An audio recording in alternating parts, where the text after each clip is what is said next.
ओम श्री परमात्मने नमः. सर्वांना नमस्कार. आज आपण श्रीमद भगवद्गीतेचा दुसरा अध्याय सांख्ययोग याचा थोडक्यात सारांश बघणार आहोत. पहिल्या अध्यायात आपण बघितलं की आपल्या स्वजन संबंधियांना दोन्ही सैन्यांमध्ये पाहून अर्जुनाच्या अंतःकरणात कौटुंबिक मोह जागृत झाला आणि धनुष्यबाणाचा त्याग करून युद्ध करायचेच नाही या विचाराने तो रथात येऊन बसला. करुणेने व्याप्त झालेल्या अर्जुनाचे डोळे आसवांनी डबडबले. त्याची ही अवस्था पाहून भगवान श्रीकृष्णांनी त्याच्या मोहाची आणि विषादाची निंदा केली. त्यांनी अर्जुनाला विचारले, या युद्धाच्या प्रसंगी तुला कशामुळे मोह उत्पन्न झालाय?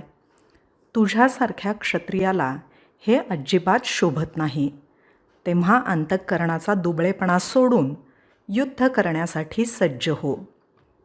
परंतु अर्जुन युद्ध न करण्यासाठी श्रीकृष्णाला असंख्य कारणे सांगू लागला.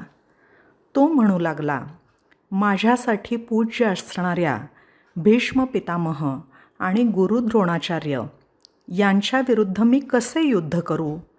या गुरुजनांना मारून जर मला हे रक्तरंजित राज्य मिळालं तरी हे सर्व व्यर्थ आहे. त्यापेक्षा मी भिक्षा मागून खाणे जास्त कल्याणप्रद होईल. हे श्रीकृष्णा, मी तुमचा शिष्य आहे. तुम्हाला पूर्णपणे शरण आलो आहे. काय चांगलं काय वाईट मला काही कळेनासं झालं आहे. तर मी काय करू म्हणजे कल्याणप्रद होईल ते मला सांगा. आणि शेवटी पुन्हा मी युद्ध करणार नाही असं त्यांनी निक्षून सांगितलं. हे ऐकल्यावर भगवान श्रीकृष्णांनी अर्जुनाला उपदेश द्यायला प्रारंभ केला. भगवान म्हणाले, अर्जुना, या युद्धात तुझ्या हातून जर कोणाचा मृत्यू झाला तर त्याच्या शरीराचा नाश होईल आणि तू जरी त्यांना मारलं नाहीस तरी त्या शरीराचा कधी ना कधीतरी नाश होणारच आहे. परंतु त्या शरीरातील जीवात्मा मात्र अविनाशी आहे. त्याचा नाश कोणीही करू शकत नाही. या अविनाशी नित्यस्वरूप जीवात्म्याची शरीरे नाशवंत आहेत. म्हणून तू युद्ध कर. आत्मा कोणाला मारत नाही आणि कोणाकडून मारलाही जात नाही. या आत्म्याला जन्म नाही, मृत्यू नाही. एकदा उत्पन्न झाल्यानंतर तो पुन्हा उत्पन्न होत नाही. अर्जुना, माणूस ज्याप्रमाणे जुनी झालेली वस्त्र टाकून नवीन वस्त्र घेतो त्याप्रमाणे हा जीवात्मा जुने शरीर टाकून नव्या शरीरात जातो. ह्या आत्म्याचे अजून वैशिष्ट्य म्हणजे याला शस्त्र कापू शकत नाहीत, अग्नी जाळू शकत नाही, पाणी भिजवू शकत नाही आणि वारा वाळवू शकत नाही. तो अव्यक्त, अचिंत्य आणि विकाररहित आहे. अर्जुना, समजा तुला असं वाटत असेल की आत्मा नेहमी जन्मणारा आणि मरणारा आहे. मग लक्षात ठेव की जन्माला आलेल्याला मृत्यू निश्चित आहे आणि मृत पावलेल्याला जन्म निश्चित आहे. मग या अनिश्चित गोष्टींविषयी शोक करणे अजिबात योग्य नाही. ज्याप्रमाणे मनुष्य त्याच्या जन्मापूर्वी अप्रगट अवस्थेत असतो तसाच तो मृत्यूनंतरही अप्रगट अवस्थेत असतो. सर्वांच्या शरीरात असणारा हा आत्मा अवध्य आहे. त्याचा कुणाकडूनही वध होणे शक्य नाही. तेव्हा तू शोक करणं योग्य नाही. यानंतर भगवंतांनी अर्जुनाला त्याच्या क्षात्रधर्माची आठवण करून दिली. भगवान म्हणाले, अर्जुना, तू क्षत्रिय आहेस आणि एका क्षत्रियाला धर्माला अनुसरून असलेल्या युद्धाहून दुसरे काहीही कल्याणकारक कर्तव्य नसते. क्षत्रियांच्या दृष्टीने युद्ध म्हणजे आपोआप उघडलेले स्वर्गाचे दार असते. अर्जुना, जर तू हे धर्मयुद्ध केलं नाहीस तर स्वधर्म आणि कीर्ती गमावशील. तुला पाप लागेल. याशिवाय तू युद्ध केलं नाहीस तर भिवून युद्धातून काढता पाय घेतला असं सगळेजण तुला म्हणतील. तुझी अपकीर्ती होईल आणि सन्माननीय पुरुषाला अपकीर्ती मरणाहून दुस्सह असते. तुझे शत्रू तुझ्या सामर्थ्याची निंदा करतील, तुला नाही नाही ते बोलतील.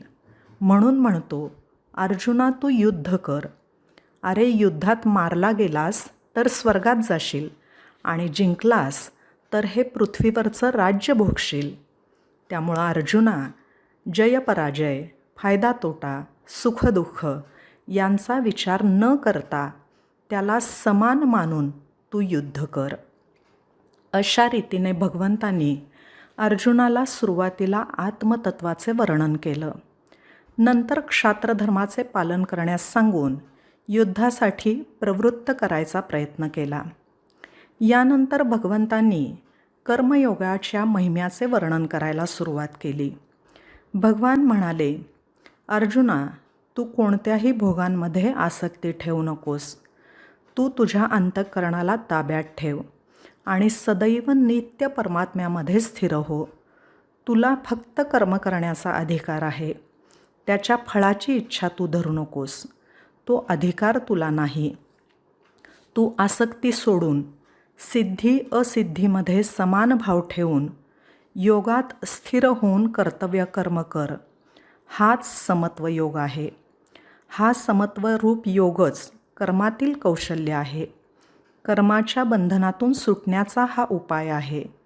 समबुद्धीने युक्त असणाऱ्या लोकांनी कर्मफळाचा त्याग केला तर जन्मरूप बंधनातून मुक्ती मिळून परमपद प्राप्त होते. अर्जुना, तुझी बुद्धी मोहापासून दूर झाली तर सर्व भोगांपासून तुला विरक्ती मिळेल. तुझा परमात्म्याशी संयोग होईल. भगवंतांचे हे स्थिरबुद्धीबद्दलचे उपदेश ऐकल्यानंतर अर्जुनाला प्रश्न पडला की असा स्थिरबुद्धी पुरुष म्हणजे स्थितप्रज्ञ पुरुष, याचं लक्षण काय? तो कसा बोलतो, कसा बसतो, कसा चालतो? भगवंतांनी सांगितले, जो मनातील सर्व कामना पूर्णपणे काढून टाकतो आणि आत्म्याने आत्म्याच्या ठिकाणी संतुष्ट राहतो, तो स्थितप्रज्ञ होय. जो दुःखाने उद्विग्न होत नाही आणि सुखाच्या प्राप्तीविषयी ज्याला मुळीच इच्छा नाही, शुभ अशुभ गोष्टी घडल्या असता जो प्रसन्नही होत नाही किंवा द्वेष करत नाही, तो स्थिरबुद्धी म्हणजे स्थितप्रज्ञ होय. स्थितप्रज्ञ कसा बसतो याचं उत्तर देताना भगवंतांनी कासवाचा दृष्टांत दिला. ते म्हणाले, कासव ज्याप्रमाणे सर्व बाजूंनी आपले अवयव आत ओढून घेतो, त्याप्रमाणेच पुरुष जेव्हा समोर इंद्रियांचे विषय असताना इंद्रिय आवरून घेतो, तेव्हाच त्याची बुद्धी स्थिर झाली असे समजावे. कारण ज्या पुरुषाची इंद्रिये त्याच्या ताब्यात असतात त्याची बुद्धी स्थिर असते. अर्जुना, आसक्ती नष्ट झाली नाही तर ही क्षोभ उत्पन्न करणारी इंद्रिये मनालाही स्वतःकडे ओढून घेतात. विषयांचे चिंतन करणाऱ्या पुरुषात त्या विषयात आसक्ती उत्पन्न होते. आसक्तीमुळे त्या विषयाची कामना उत्पन्न होते. कामना पूर्ण झाली नाही तर राग येतो. रागामुळे अविचार, मूढता, त्यामुळे स्मरणशक्ती भ्रष्ट होऊन ज्ञानशक्तीचा नाश होतो आणि माणसाचा अधःपात होतो. त्यामुळे अर्जुना, आसक्ती सोडायचा प्रयत्न कर. हे लक्षात ठेव की अंतःकरण ताब्यात ठेवलेला पुरुष विषयांचा उपभोग घेत असतानासुद्धा अंतःकरणाची प्रसन्नता प्राप्त करून घेतो. मन आणि इंद्रिये ताब्यात नसलेल्या माणसाला कधीही शांती मिळत नाही. त्यामुळे पर्यायाने सुखही मिळत नाही. ज्याप्रमाणे नद्यांचे पाणी समुद्राला विचलित न करता त्यात सामावले जाते, त्याप्रमाणेच सर्व भोग स्थितप्रज्ञ पुरुषामध्ये कोणताही विकार उत्पन्न न करता सामावून जातात. जो पुरुष सर्व कामनांचा त्याग करतो त्यालाच शांती मिळते. असा शांती मिळालेला, ब्रह्माला प्राप्त झालेला पुरुष कधीही मोहित होत नाही.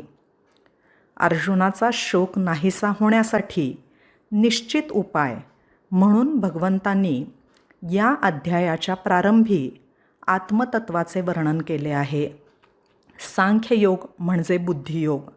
सांख्ययोगाच्या साधनांमध्ये आत्मतत्वाचे श्रवण, मनन, निदिध्यासनच मुख्य आहे. या अध्यायात उत्तरार्धात स्वधर्माचे वर्णन करून कर्मयोगाचे स्वरूपही सांगितले असले तरी आत्मतत्व उपदेशाचा आरंभ सांख्ययोगाने झालेला आहे. म्हणून या अध्यायाचे नाव सांख्ययोग आहे. स्थितप्रज्ञ पुरुषाची लक्षणे सांगताना भगवंतांनी कासवाचा दृष्टांत दिला आहे. ते आपण पाहिलं. म्हणून तर प्रत्येक मंदिरात आपल्याला कासव दिसते. कासव जसे सर्व बाजूंनी आपले अवयव ओढून घेते, तसे देवाचे दर्शन घेताना आपण आपली सर्व इंद्रिय ताब्यात ठेवून भगवंताला शरण गेलं पाहिजे. मंदिरातील कासव बघून इंद्रिये त्यांच्या विषयापासून ताब्यात ठेवायची आहेत हे प्रथम आपण लक्षात ठेवलं पाहिजे. व्यवहारात आपण हेही लक्षात ठेवलं पाहिजे की आत्मा अविनाशी आहे, बाकी सर्व नाशवंत आहे. मग आपण किती गोष्टींमुळे आणि कितीदा दुःखी होतो ते सर्व व्यर्थ आहे हे लक्षात ठेवलं पाहिजे. तसेच आपण प्रत्येकाने स्वधर्माचे पालन केले पाहिजे. म्हणजे जे काम आपल्या वाट्याला आलं आहे ते मीच का करायचं असं न समजता हे काम करायला मी योग्य आहे असं भगवंताला वाटतंय असं समजायचं आणि अत्यंत आनंदाने फळाची अपेक्षा न धरता ते काम करायचं. आणि सर्वात महत्त्वाचं म्हणजे स्थितप्रज्ञता ही अवस्था ठेवायचा प्रयत्न करायचा. म्हणजे कशातही आसक्ती ठेवायची नाही. मनासारखं झालं तरी हुरळून जायचं नाही आणि मनाविरुद्ध झालं म्हणून दुःखी व्हायचं नाही. मन, इंद्रिय, बुद्धी यांना आपल्या ताब्यात ठेवून आपल्या अंतरात्म्यात असलेल्या परमात्म्यात आपण सदैव दंग होऊन जायचं. श्रीकृष्णार्पणमस्तु.